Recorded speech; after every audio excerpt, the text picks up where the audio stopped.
Hello guys, isa na namang recipe ng chicken. Whole chicken yan guys na na-slice na, na-chop na. Ayan siya. Steam chicken ang aking gagawin guys. At meron siyang bagong ingredients. At ito ay cornstarch, oyster sauce, chicken powder, salt, Kikkoman soy sauce. Any soy sauce guys, pwede. Tapos, this wolfberry, red dates, tapos ginger, scallion, at saka itong at saka ito guys, cordyceps. Cordyceps yata tawag yan, basta yan na yun guys. So, chicken powder, oyster sauce, Kikkoman soy sauce,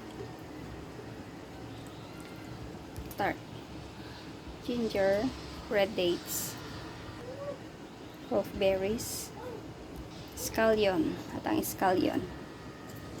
Mix lang natin siya guys. Malinis naman yung aking kamay, kaya kakamayin ko lang guys. Amoy pa lang guys, mabango na siya. Ayan guys, nahalo ko na siya. Nice, na okay na yung pagkahalo. Yan. Ito guys, ihalo na to.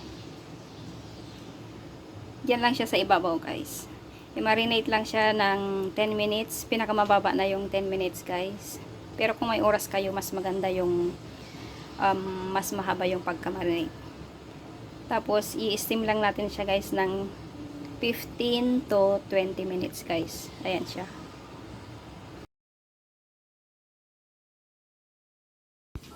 Ayan na guys, kumulo na yung tubig. Ilagay ko na yung steamer stand. At syempre, ilalagay ko na rin yung chicken, guys. Ayan siya, oh. Ito na siya, guys. Luto na.